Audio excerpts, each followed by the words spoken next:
I need all the wins, yeah. Ain't no L's, I gotta get a no call to quits, yeah. Gotta keep on moving no matter how hard it gets, yeah. Better move out the way, cause I'm coming with harder hits. My head is as hard as a brick, but I'm harder than all it is. You better move, you might get knocked out, knocked out. You better move, you might get knocked out, knocked out. You better move, you might get knocked out, knocked out. You better move, you might get knocked out, knocked out. My heart on my sleeve, stress, seal my greed. That's how I get it. Success ain't no giving. Some days I don't hit, I don't sleep. When I'm focused, I'm dangerous. They don't want it when I'm anxious. Ain't no limit till I tank. I'm running on fumes. The opposition don't amaze. The roads racing through the pavement. Get your hands out of my bag. I know that's because I've been in it. I don't need to brag. I guess that's what happens when you taking care of your business. But some family, you do the math. I'm out of my pocket. Houston, we got a problem. I ain't perfect. Let them watch me elevating. Got them nauseous cause I'm the pilot in the cockpit. Nose diving in the option. Woo! Watch how I get ahead. Watch how I get ahead. Watch how I get ahead. Woo! It's time! Welcome to DFS by the Numbers with your host, Brady. Better move, you might get knocked out. Knocked out. You better move, you might get knocked out. Knocked out. You better move, you might get knocked out. What is up, everybody? Welcome to DFS by the Numbers. These are my final thoughts for UFC Nashville. We have Corey Sandhagen taking on Rob Font. We have a 12-fight card to break down. And yeah, we have a stack card. I think this card is a very fun one here. We have a card that I'm looking forward to pretty much every single fight on the card outside of this trash Tanner Boser, Alexa Kamer fight, which is just going to be awful. I mean, I see no world where Tanner Boser versus Alexa Kamer is going to be an exciting fight. So what I suggest is they either cancel the fight as a whole or take the Tanner Boser Kamer fight and just flip it with the Billy Quarantillo Damon Jackson fight, and let's get Billy Quarantillo Damon Jackson on the main card, and let's bury this Tanner Boser Kamer fight on the prelims. But yeah, other than that, looking forward to every single other fight. I think it's a really fun card, a really good night of fights, and I'm definitely looking forward to it. From a fan perspective, I think from a betting perspective, it's a solid card as well. I do have 12 bets. I'm not going crazy, like I did last week with 291. I think I had like 26 bets last week for 291. So nothing crazy this week. A couple really sketchy fights, couple fights where I just really want nothing to do with, want to kind of avoid altogether. But I think there are some good betting opportunities here. And I think overall, like I said, it's going to be a fun time of fight. So looking forward to that. Before we get into it, if you guys can please leave a like on the video. Subscribe to the channel if you have not already. I had to push the stream back a little bit this week. I'm sorry, guys. Had some things to do. I bought a treadmill desk type thing after my big night of 291.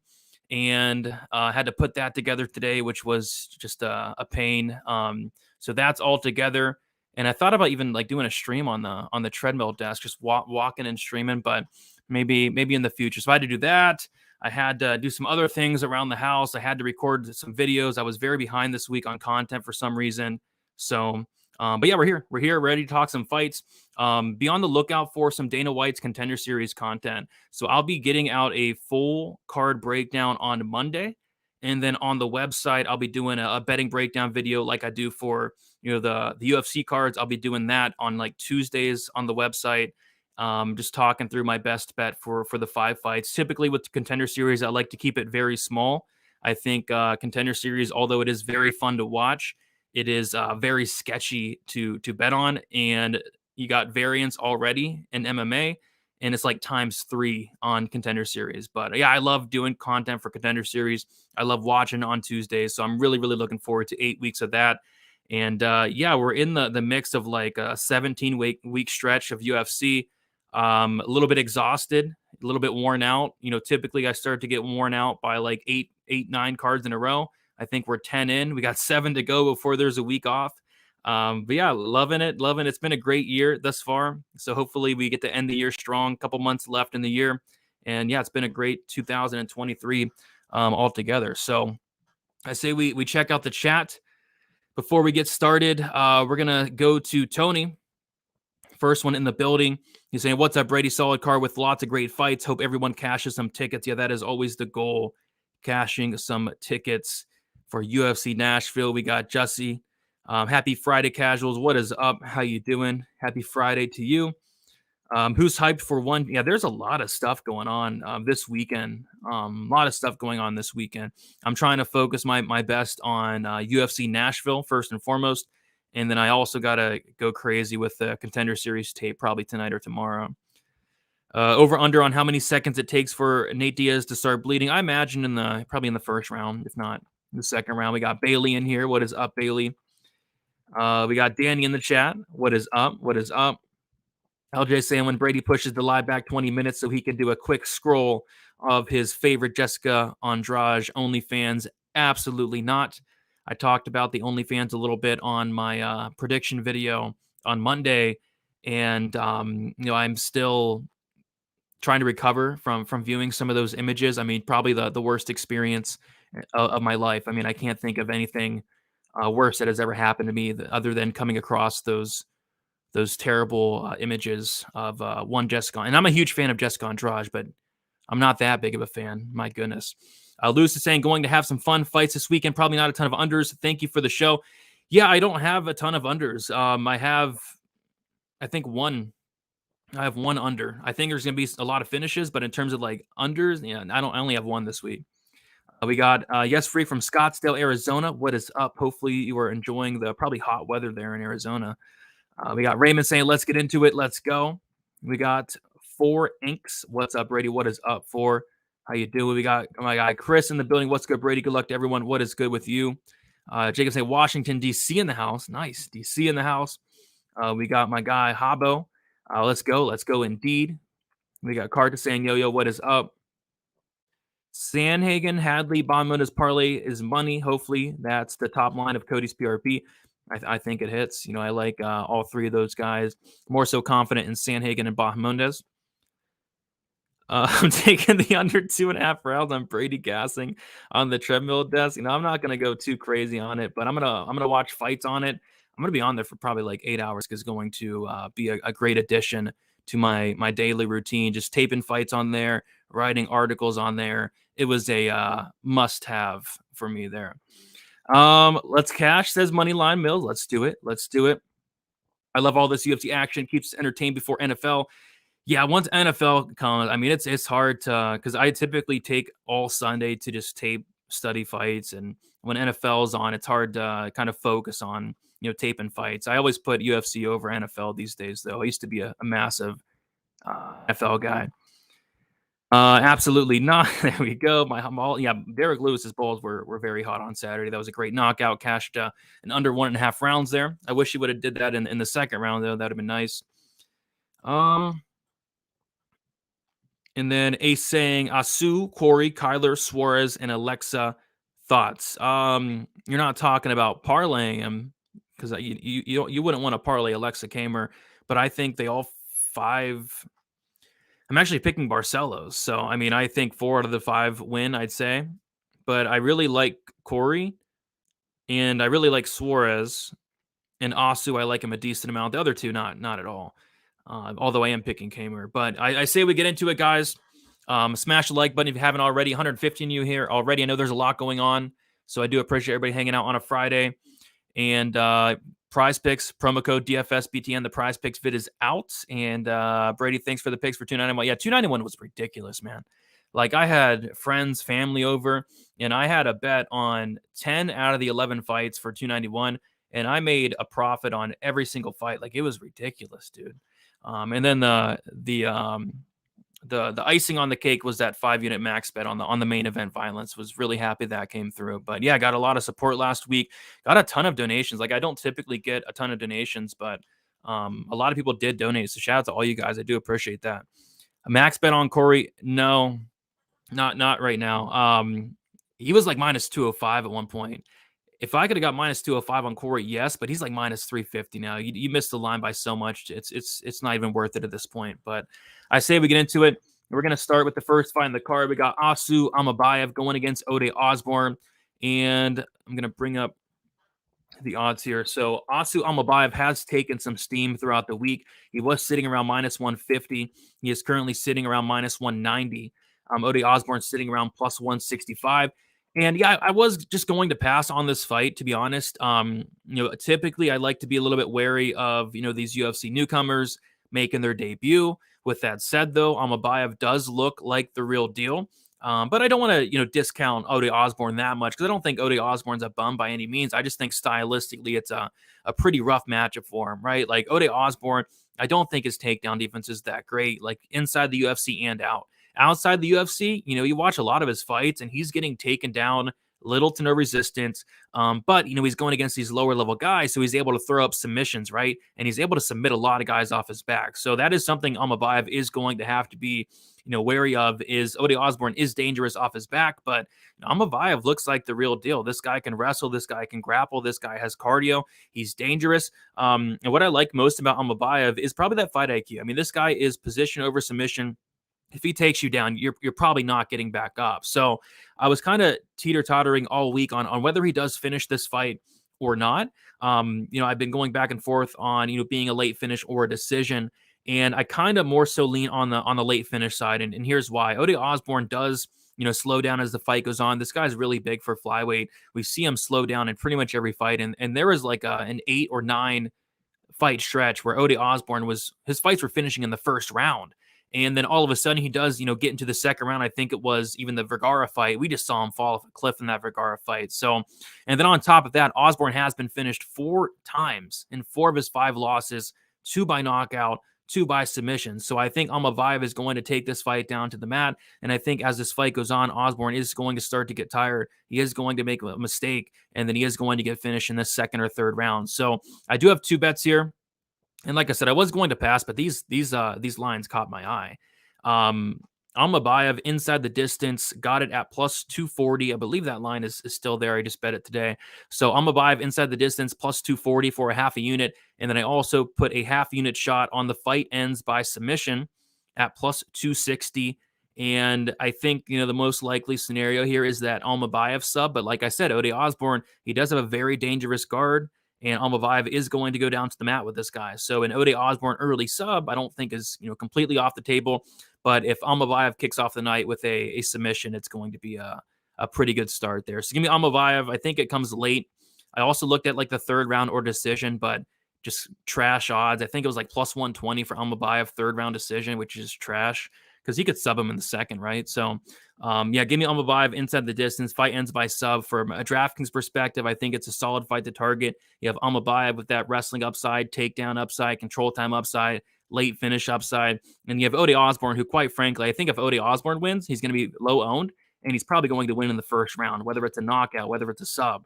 Ode Osborne is very, very dangerous, but for like the first 5 minutes. So great fight to target on DraftKings to kick off the night.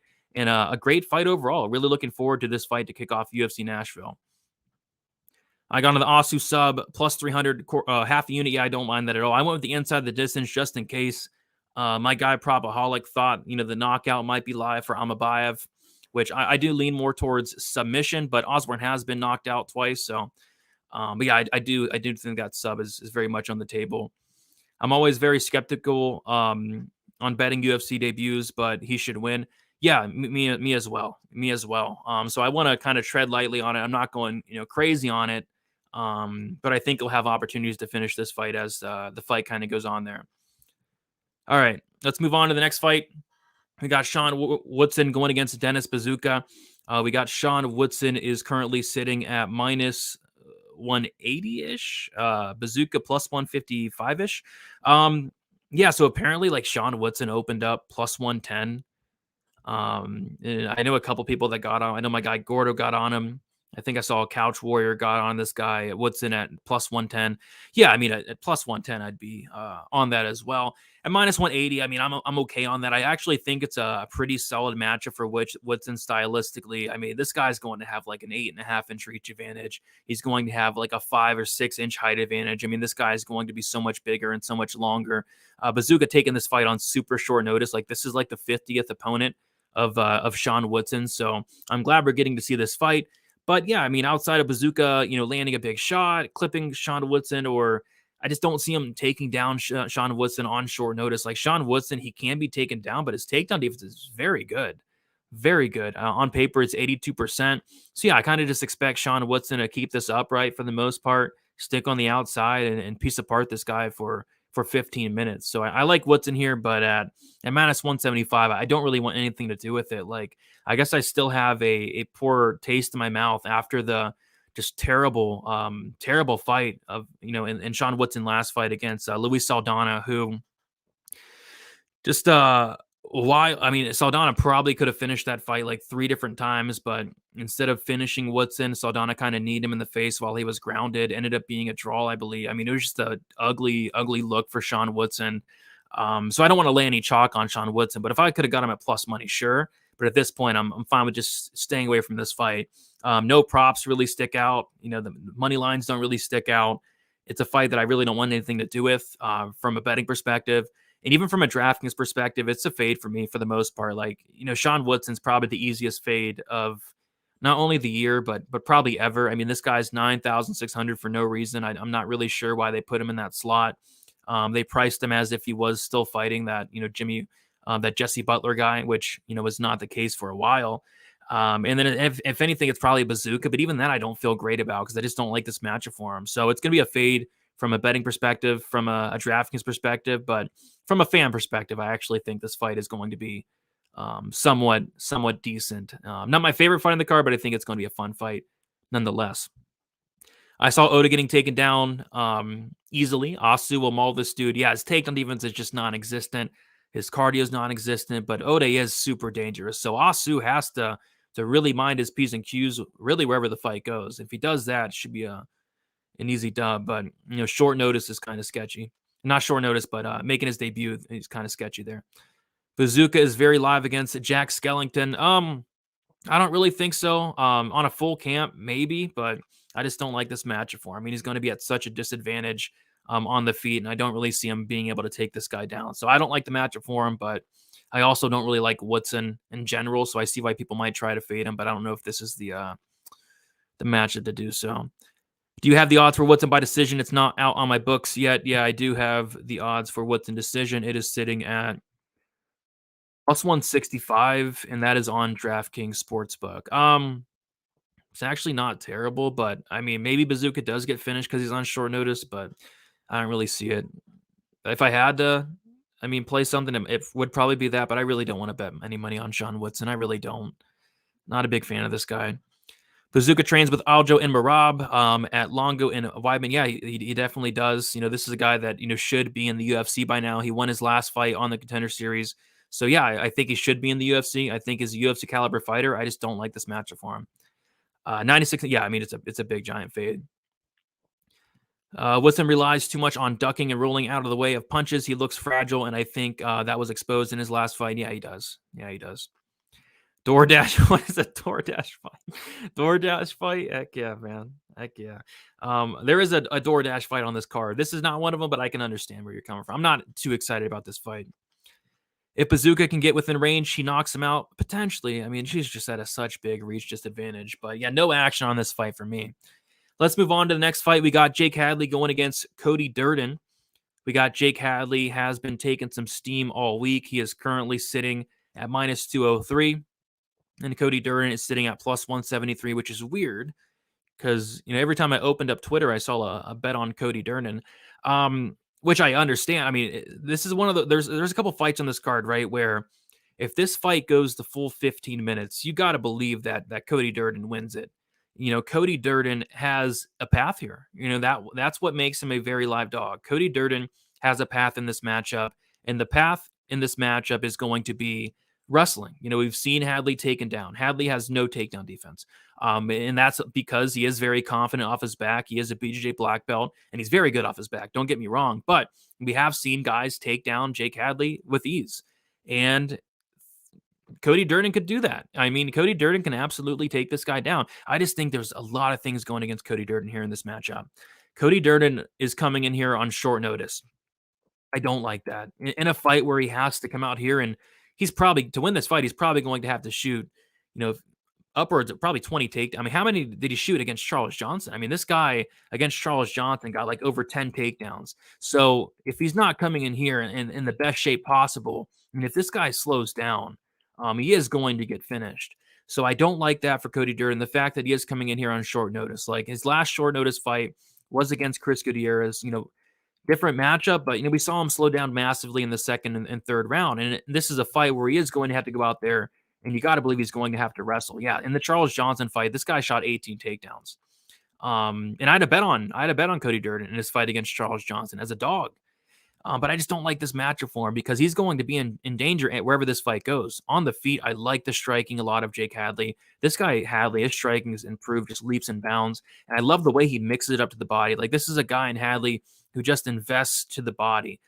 He knocked out Malcolm Gordon to the body, which, I could care less about. That's not impressive to me. But what it was impressive was that Candelario fight where this guy Hadley was just pressuring, throwing a lot of volume to the point where he was pressuring so much and making Candelario so uncomfortable on the feet. Candelario was forced to shoot in for a takedown. And as soon as he did that, this guy was in a triangle, getting tapped out, seconds later. So, Hadley on the feet, I love the pressure. I love the body work. And I think he does invest in the body here. And then, yeah, he can get taken down. His takedown defense is trash, but this guy's so slick off his back, so dangerous. And what has Cody Durden struggled with throughout his career? And the answer to that is getting submitted. This guy's been submitted 3 times. This guy slows down as the fight goes on. And the fact that he has taken this fight on short notice is something I don't like for him in this matchup. So if you like Cody Durden, a prop that people were taking a look at this week was Cody Durden decision only. Because, yeah, if this fight goes 15 minutes, it probably means that Cody Durden's cardio held up across 15, his submission defense held up across 15, and he held down Jake Hadley across 15 minutes. But I just feel at some point Jake Hadley is going to land a body shot. He's going to, find a submission off his back. If he can get on top of Durden, it is going to be very bad for Cody Durden there. So on a full camp, that might change some things for me. But the fact that Durden is coming in here on short notice, I think it's a very, very, very tough matchup for Cody Durden here on short notice. So give me Hadley. And yeah, I like Hadley inside the distance as well. I don't see Hadley winning a decision. If this goes 15, I think Durden probably takes it just because Hadley is probably going to get stuck on his back here or there. I think Cody Durden might even win the first round. Like, I think a live entry on Hadley is very viable this week. Maybe you get him close to plus money after the first round. But I like Hadley inside the distance. I have 1 unit on him inside the distance, plus 130. I still see plus 110 out there. It's a popular play by the looks of it, but and for rightfully so. Like, if Hadley wins this fight, it's by knockout or sub. If I had to pick, I'd say the sub, but I could see like a body shot knockout as well. So give me Hadley inside the distance, 1 unit plus 130. And then from a DraftKings perspective, this fight is a very good one to target. Jake Hadley, the amount of pressure this guy puts up on the feet, the amount of volume this guy puts up. We saw him against Candelario, put up like 110, right? And then finish upside, really in any round, knockout, submission. And then if Durden wins this fight, if Durden pulls off this upset at 7,400, I really think he's going to be the highest scoring underdog on the slate. But that is a big if. That is a big if. But great fight to target on DraftKings. Give me Hadley to win this one inside the distance. Yeah, we'll unfortunately talk about the Boser-Kamer fight very shortly. For the Boser fight, I'm taking a brisk walk. Yeah, something like that, man. Hadley was training for a way better wrestler. Yeah, he was training for Tagir Ulanbekov, right? So, yeah, he was training for a wrestler already, which is something you love to hear if you are on the Hadley side. Yeah, short notice fighters are never good because they are not full with training and game plan. Yeah, Cody Durden's on Twitter talking about how he's a killer be killed fighter in this matchup. He's talking about how he's going. I think he said he's going to knock out Hadley, something like that. But yeah, we'll see. Is this guy talking about me? No, I'm not. I'm not. So maybe in the MMA streets, maybe on YouTube, but no, I'm definitely not a celebrity. Pretty sure Cody is also still booked to fight Bruno Silva too. So that will change Cody's game plan, possibly trying to maybe play it safe or possibly just try to finish early. I think he might try to finish early. I think that's going to be the game plan. But yeah, he does still have a fight scheduled. So we'll see how well that works out for him. All right, moving on. We have the best fight on the card, and it is buried on the prelims for no reason. This fight should be on the main card. I'm not sure what the UFC is doing here, but we got Billy Quarantillo going against Damon Jackson. And I talked earlier about how I have only one under bet on the card, and it's this one. I got the fight doesn't go to decision, minus 145 for 1.5 units. That has moved ever so slightly to minus 170. Yeah, minus 170. I think the under 2.5, the fight doesn't go to decision, is all very much in play here because this is a Billy Quarantillo fight. Billy Quarantillo is one of those guys who I love, one of those guys that just break you down with cardio, pressure, pace, and power. This guy's shown power lately, knocking guys out. And he's going against Damon Jackson, who what does he struggle with? He struggles with the durability, man. I mean, Damon Jackson, this is a guy in 5 losses, all 5 of them coming inside the distance. This guy, Damon Jackson's a killer be killed fighter. 22 wins, I believe 15 wins or 16 wins come by submission. Damon Jackson is very, very dangerous, but defensively, he's there to be hit and he's there to be knocked out. And Billy Quarantillo is going to hit Damon Jackson in the face a lot, as long as he's on the feet. Damon Jackson is going to wrestle here. And I guess the question is Damon Jackson going to be able to take down Billy Quarantillo for 3 rounds or either find a submission? And that's kind of the big question. Is Damon Jackson's cardio going to hold up wrestling for 3 rounds against a guy like Billy Quarantillo? And I'm not so sure it does. I actually think Damon Jackson may be live for an early submission here, though. Damon Jackson is very dangerous on the mat. So that's kind of why I like the under. The fight doesn't go, and if Damon Jackson has not finished Billy early, I expect it to be like a typical Billy Q fight where he just makes Jackson work and slow him down and beat him up and punch him in the face a little bit, and then eventually land a big shot. Jackson gets hurt, and Billy, once he smells blood, he puts it on you, and there's no getting out of it. So I like Billy Q to finish this fight late second round, but Damon Jackson is a dangerous guy on the mat. I mean, this guy has a ton of submissions on his record, and I think early on he might have some success. Another fight where I think, a live bet on Billy Q always makes sense in every single Billy Q fight, but this one especially, because you've got to believe Damon Jackson is going to have some success as long as he doesn't come out here with a crap game plan, which he did in the Dan Ige fight.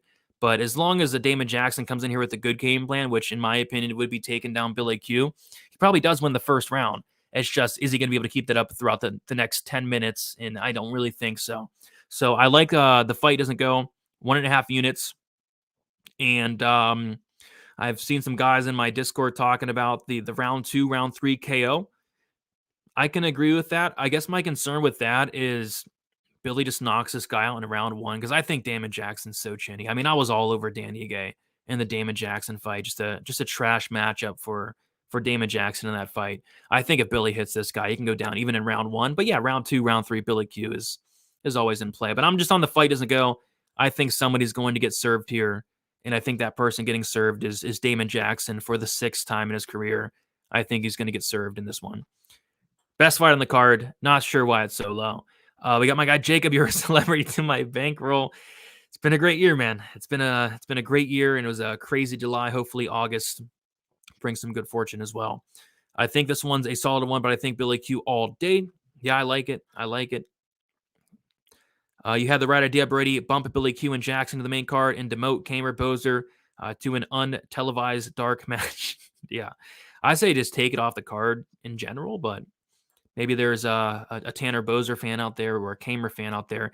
Maybe I should be a Kamer fan because Kamer's a Cleveland guy, and I'm very close to Cleveland. So maybe I should watch this fight and cheer for Kamer there. But my goodness, I've never seen an exciting Kamer fight ever.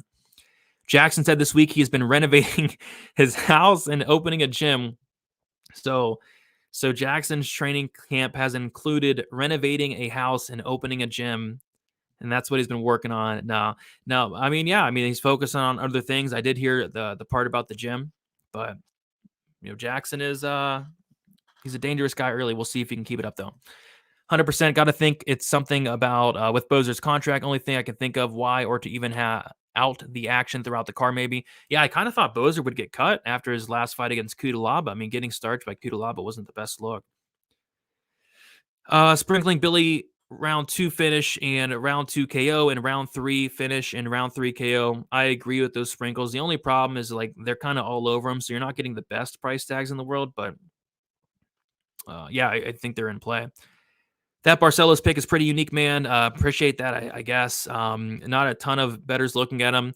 Yeah, that's the 1-800-GAMBLER fight of the week for me. I will not be betting on that fight. But yeah, I picked Barcelos, but like 0 to no confidence. So you won't see me with any money on that one.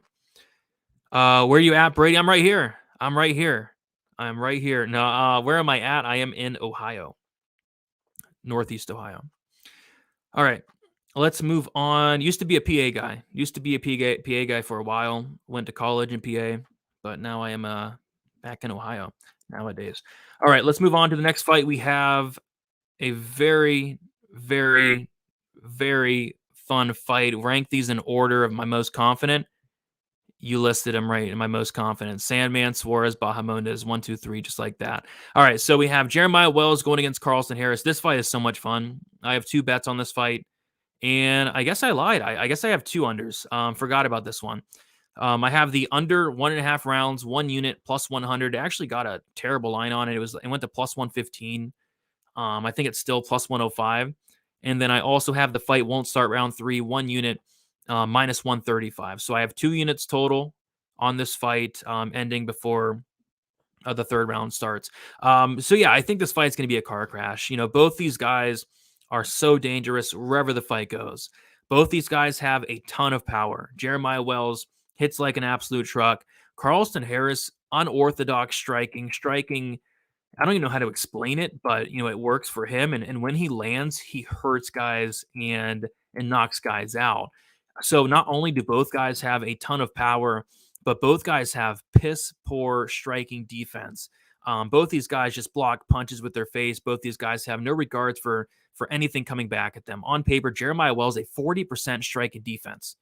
40%. And then Carlston Harris, not much better at 50%. Like these are horrible. So not only are they very hittable, very open to getting, you know, hit hard in the face, but both the guys have a ton of power and finishing ability on the feet. So yeah, I think a knockout is very much on the table here with both guys. Carlston Harris, we've seen him knocked out twice. Jeremiah Wells never been knocked out, but we did see Semmelsberger knock him down like 2 or 3 times in his last fight. So yeah, I think both guys are live for a knockout. And then if this fight hits the mat, Jeremiah Wells, black belt in BJJ, Renzo Gracie, Philly guy, and then Carlston Harris has a very good submission game in his own right. So no matter where this fight goes, both guys are going to be very dangerous, whether it's either guy landing a big shot, knockout, or whether it's either guy getting, having success on top, getting a submission potentially. I think a knockout is very much more likely. I know a couple of people on the fight to end by knockout, which is plus money, I believe, which is interesting. But yeah, I think somebody gets served here, and I think somebody gets served here in probably a round. The reason I like the under 1.5 and the fight won't start round 3 rather than the 2.5, which I mean, I guess I like the 2.5, but I kind of feel like if there's a finish in this fight, it finishes early. And if this fight does go over, it probably even goes the distance. I think it's an early finish or bust here, just because we have 6 fights in the UFC between these two, 4 finishes, right? And those 4 finishes all came under 1.5 rounds, all came before round 3. The 2 fights that did go over 1.5, they both went the distance. So I think we get an early finish here. I like the under 1.5. I like the fight won't start round 3.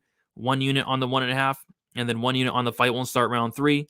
If you want to go 2.5, get the extra 2.5 minutes. I don't hate it. If you want to go the fight doesn't go, I don't hate it, but you are paying some extra juice for those. The under 2.5, I think I saw at like minus 175, and then the fight doesn't go at this point is like minus 250 to minus 280 on some books. So looking for violence here, looking for somebody to get served. I don't have a strong lean one way or another to who's going to win this fight. I think both guys are very similar. I think both guys are very dangerous.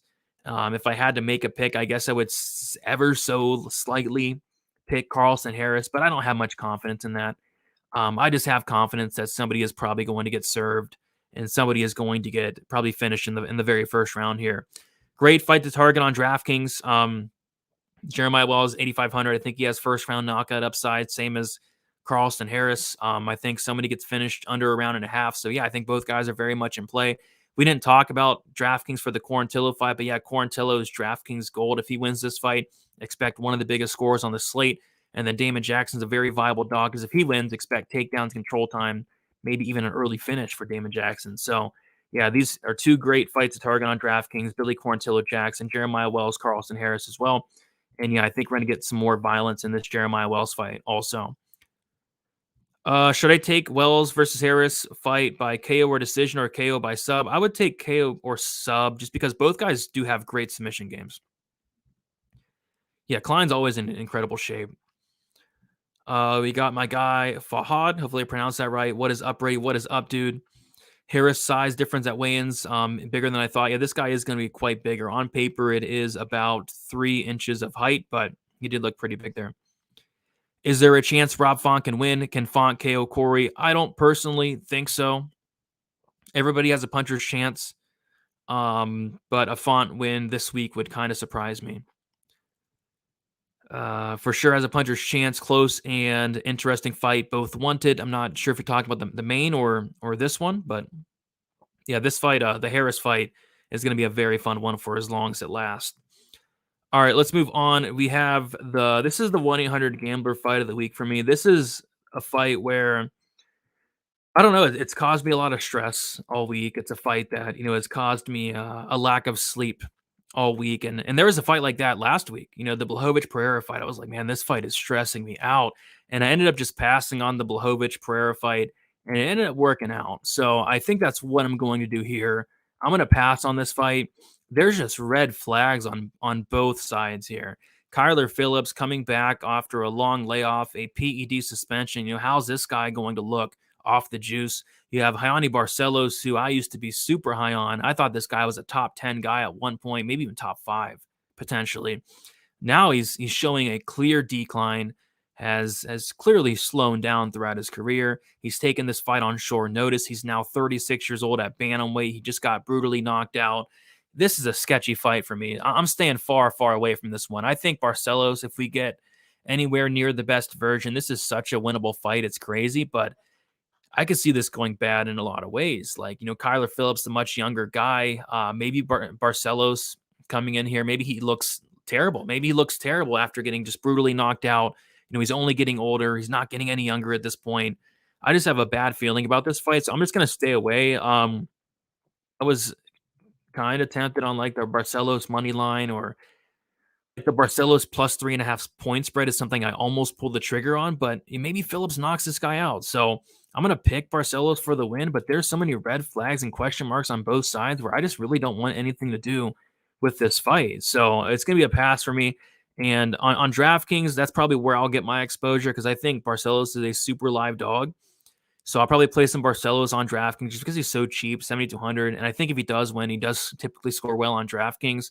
And then as far as Kyler Phillips, I'm not too interested. I think there's some better plays up in this 9K range. But yeah, it's Barcelos on DraftKings or pass. But I can't touch this fight. I can't touch it. Don't bet Jacoby. You will thank me later. You don't got Oh, you're talking to this guy, FCB. Kamer and Jacoby, my 2 dogs of the week win. I think they go 1-1, but I think they're very live, both of them. This is MMA, not boxing. You are right. You are right. The Checkwu said in an interview recently with MMA Junkie that they are planning to work around the kickboxing of Dustin Jacoby. Kennedy takes him down, and there's no way back up for Jacoby, in my opinion. Good to hear. Good to hear.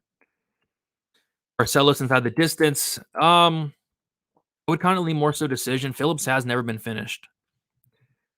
Kyler's too quick for this guy, but is he going to look that quick off the juice? We'll have to see. I mean, what is Phillips going to look like? He looked kind of different at weigh-ins.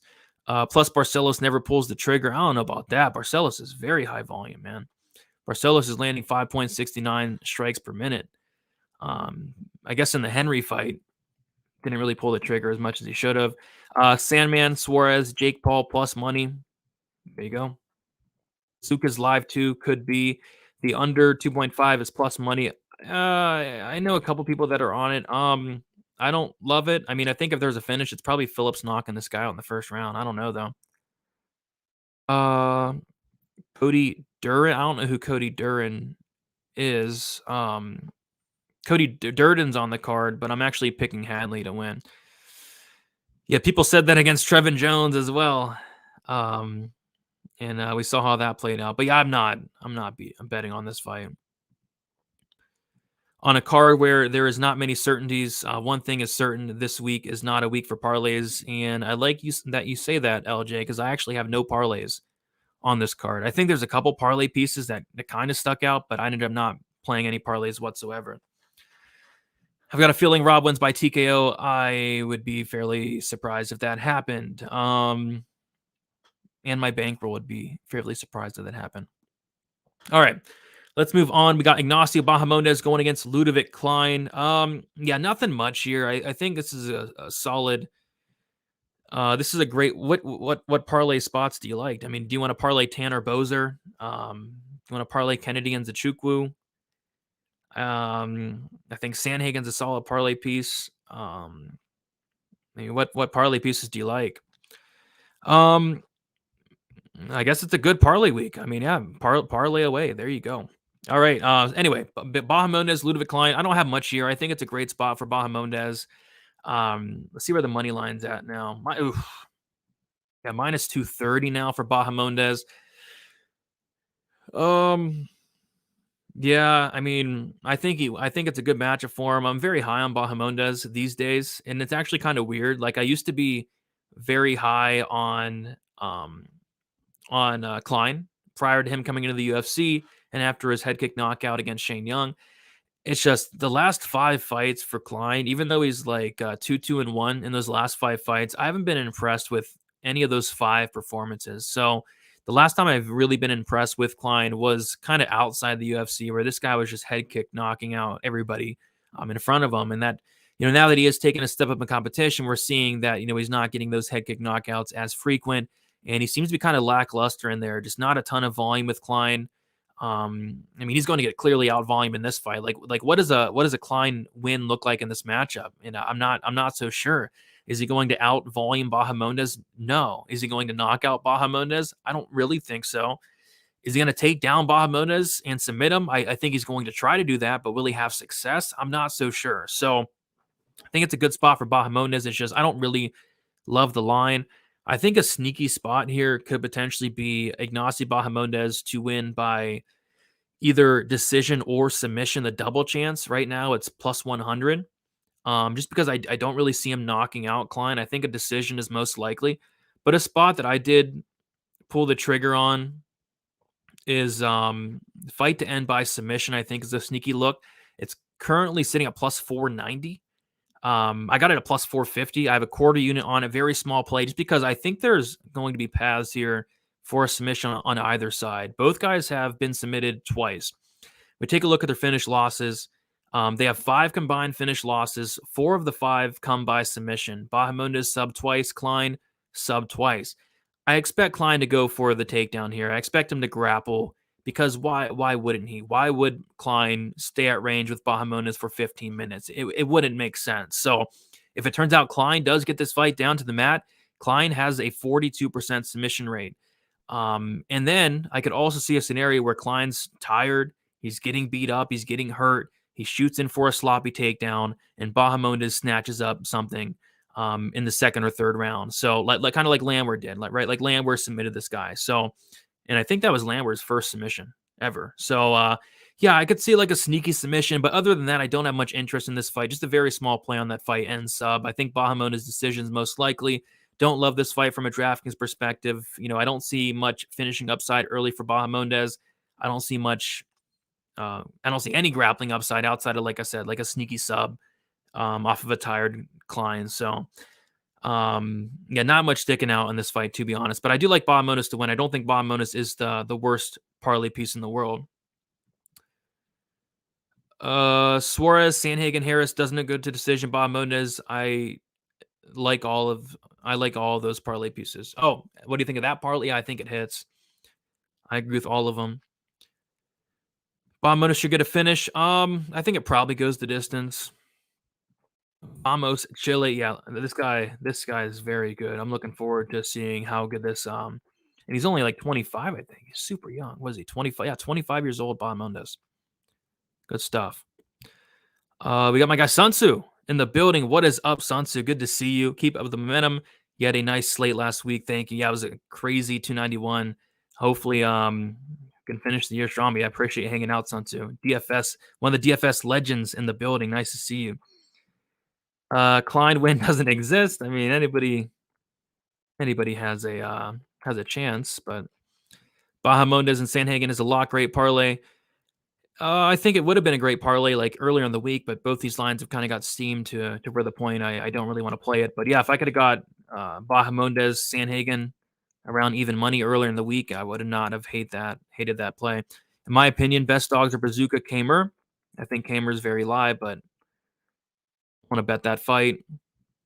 Sanhagen, Suarez, Bahamondes, Harris Wells not to go the distance. Best parlay, I think it fits, but four-leggers are always tough to hit, so we'll see.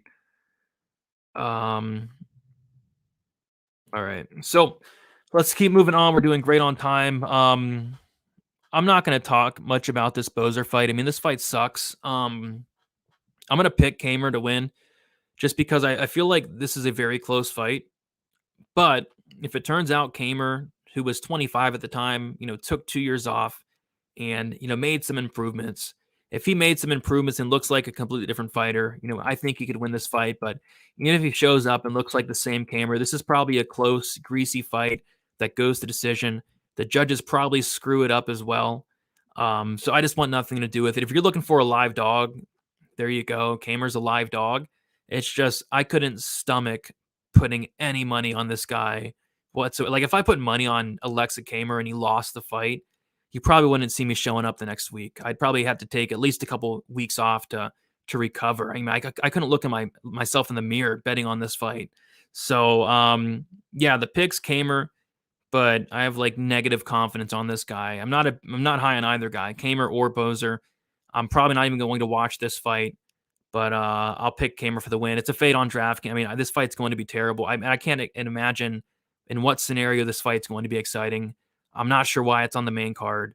And like I said, they should either take it off completely or they should switch it with the Billy Q fight. So it's a pass from every perspective imaginable, but I will pick Kamer because why not? He's the dog and it should be a close fight. I got 5 units, even money. There you go. Even money on that parlay. I don't hate it. I got a unit on a 5-legger, Asu, Wells, Ignacio, Diego, Corey, plus 700. I think they all hit, but those are very tough to hit. It always seems like one just does not come through. Yeah, that's another thing. Kamer did have like a hand injury, so has he done much training? I don't know. It's both. No, he's not. No, he's not. All right, let's move on to an actual fight. We have Diego Lopez going against Gavin Tucker, and yeah, initially you look at this matchup and you're like, man, Gavin Tucker can really win this fight. I mean, Diego Lopez is a minute loser, and you can see it right here.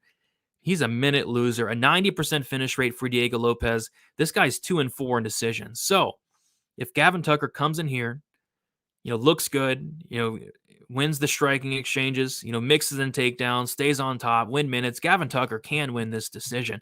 And it kind of feels like the Durden Hadley fight, right? Where if Gavin Tucker's durability holds up for 15 minutes, he is getting his hand raised.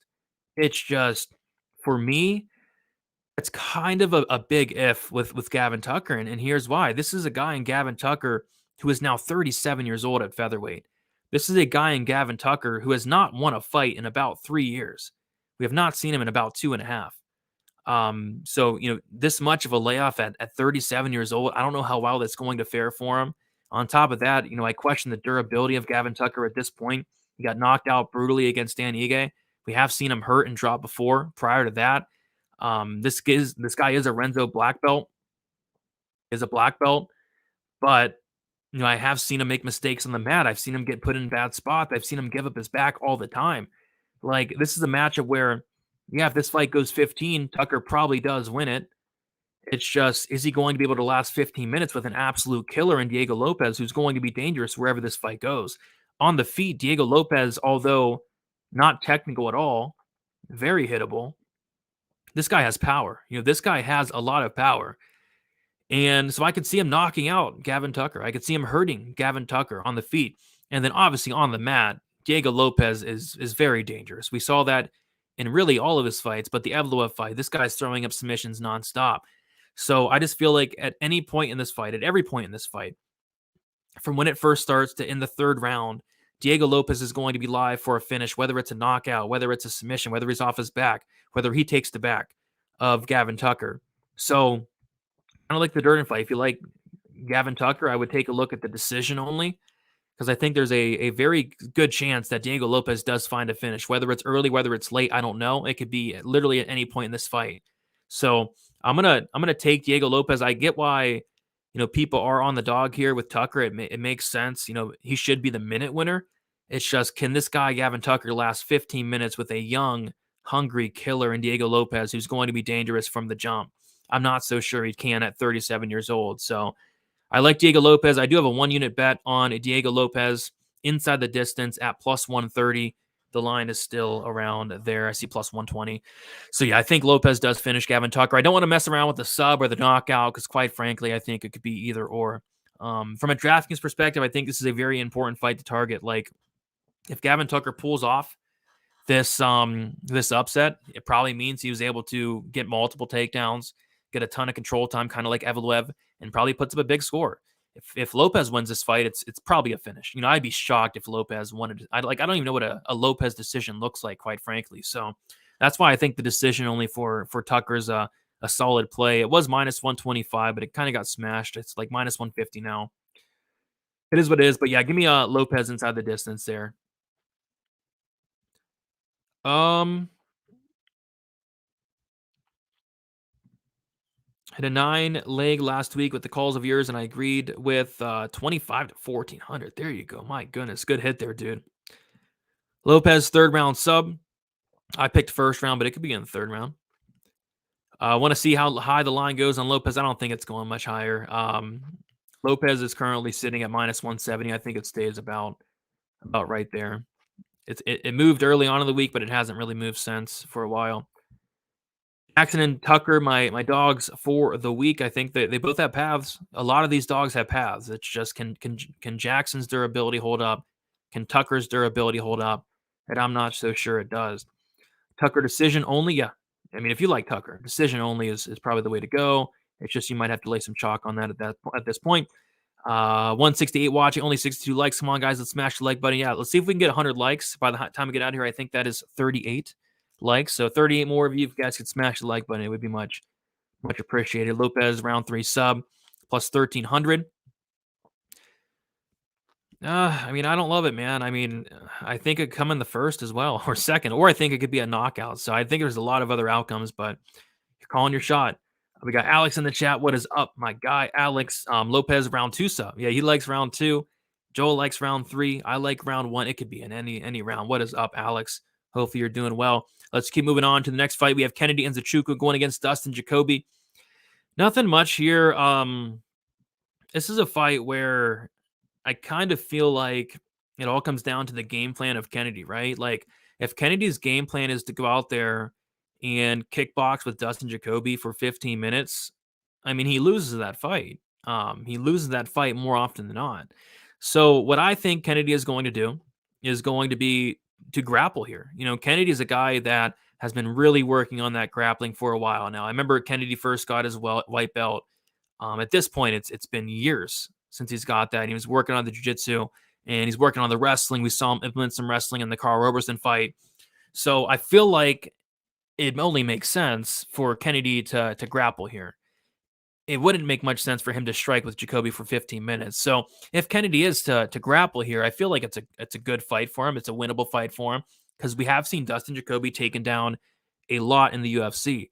There's that Kudalaba fight where Kudalaba took down Dustin Jacoby like 10 times in the fight. Kudalaba did end up slowing down, but the thing with Kennedy is, Kennedy doesn't slow down at all. Kennedy can go 15 minutes, no problem. So I would love to see Kennedy come in here with a game plan of wrestling, getting this fight down to the mat. If he does, I think it's a winnable matchup for him. I do have 2 small pokes here, very small pokes, and they are Kennedy sub 2, 0.15 units plus 3,200, and then Kennedy sub 3, 0.10 units plus 4,900. Because like I said, I mean, that's kind of how I think the fight is going to play out. I think we are going to see Kennedy grapple, or at least he should. And if he does grapple, Dustin Jacoby has been submitted twice And we did see Kennedy get a submission in his last fight against Devin Clark. So I think the late sub props are going to be live. I think Kennedy 2-3 is live in general in every fight. But shooting my shot, 0.25 units total on it. Do I think it's the most likely outcome? Absolutely not. Maybe I'm a little bit salty from the last fight with Kennedy. So I bet the Kennedy wins in round 2 and the round 3 prop in the Devin Clark fight, right? So I sprinkled those. And then on Bet365, they opened up Kennedy sub 2. I kid you not, it was like plus 10,000. And then Kennedy sub 3 plus 10,000. And I had it like ready to go. I was going to do the same thing I did here. I was going to put 0.15 round 2, which, man, so 0.15 times 100. That's 15 units. Like I could be up another 15 units this year if I pulled the trigger. I don't know why I didn't, but I looked right at it. And then a couple days went by. It moved drastically. So maybe that's why I didn't pull the trigger. So I missed out on that. That sucked. But I'm going to try it again here just because I think that is going to be the game plan. So give me Kennedy round 2, round 3 sub. Nothing confident, but that's kind of how I'm attacking it. Other than that, I want nothing to do with this fight. I don't really love this fight from a DraftKings perspective. Pretty much fading Jacoby. If anything, it's Kennedy for that potential wrestling upside. Let's see if he goes to it or not. I'd imagine he does. I think he is a smart fighter. He is at a good gym, Fortis MMA. So I do expect him to come in there with a great game plan. And if he does, let's see if he can get that sub. And if he does, I will be very, very happy. Very, very happy. Yeah, Kennedy's been finished 3 times. 2 come by sub. Yeah, Jacoby's a durable guy. Both these guys very durable. But I think this fight probably does go the distance. Sneaky sub parlay is Kennedy, Hadley, Asu, Suarez. Big, yeah, I mean, if you parlay all those to win by sub, you're going to go out there and get a big, big payout. For DFS, don't sleep on Harris. Betting line should be flipped. You have a ton of that fight on DraftKings. The Harris-Wells fight, I think somebody's probably getting served there early on. And I think Harris is probably my favorite dog as well. So, yeah, I'm right there with you. Chase bought the subscription today. Thanks for your picks each week. Appreciate you, Chase. Thank you for signing up. It does go a long, long way. And yeah, got a lot of signups after the big UFC 291, which I love to see. Smash the like button. Let's do it. And I was just saying, yeah, Kennedy is Uncle Weezy's ass shaving of the week. Uncle Weezy is very heavily invested into Kennedy. I'm 0.25 units invested. He is like 6.5, something like that. So I'm rooting for my Uncle Weezy. Hopefully Kennedy gets the job done for him and cashes his second max bet in a row. All right.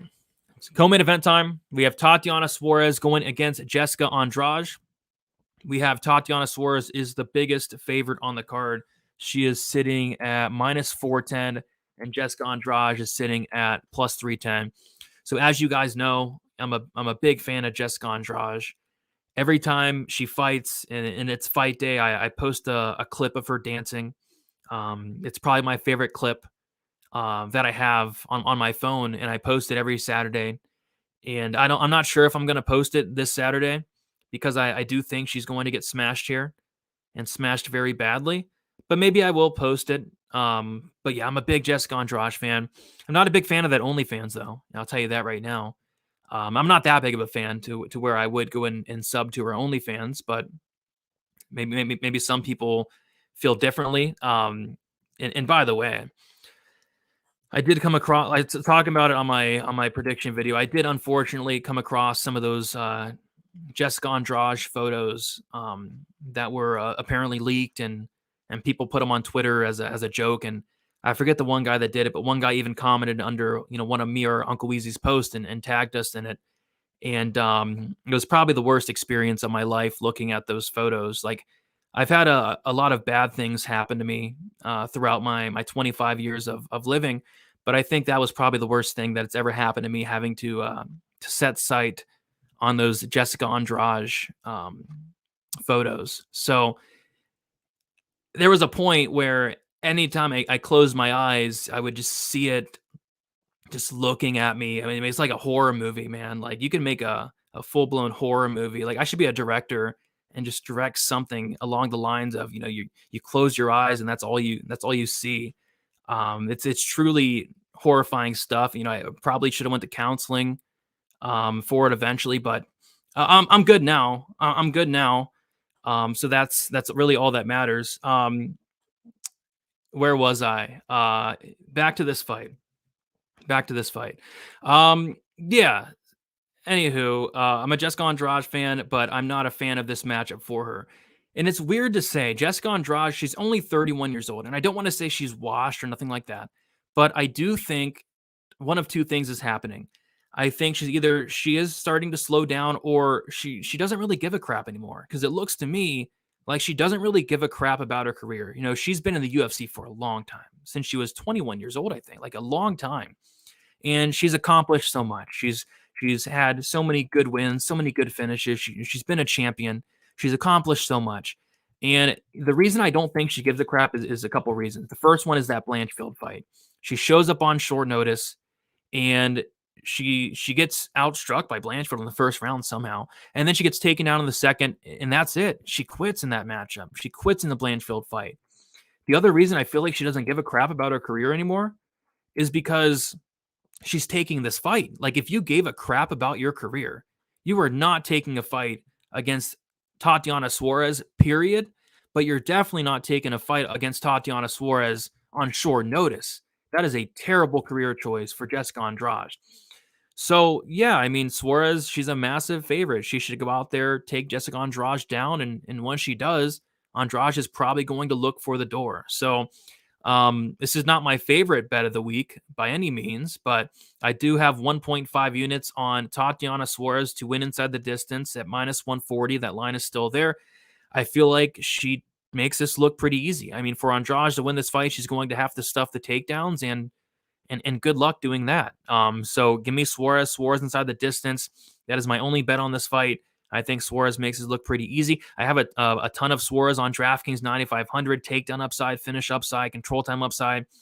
I don't think Andrade is the worst start throw this week, 6,700. If we get the best version of Andrade, maybe she goes out there and gets a knockout, but I don't think we're getting the best version of Andrade on short notice. So I like Suarez here quite a bit. Suarez inside the distance is the way I'm attacking this one. All right. Yes. Kennedy, round 3, KO, ground and pound. I can see that. I can see it. Kind of like the Roberson fight there. Appreciate you, Peter. Suarez is the best female wrestler in all of women's MMA. Yeah, I mean, her wrestling is top notch. She's starting to put the grappling together as well. She's hungry. She's hungry. She's doing a lot of training with Patchy Mix. She's coming for the title. Is it worth it putting a little on Andrade? KO as a puncher's chance? Could be. I think her KO is like plus 900, something like that. Andrade KO. I think that's probably how she wins. I don't see. Yeah, it was very foul. Very foul. Suarez is going to bully Andrade. Yeah, I agree.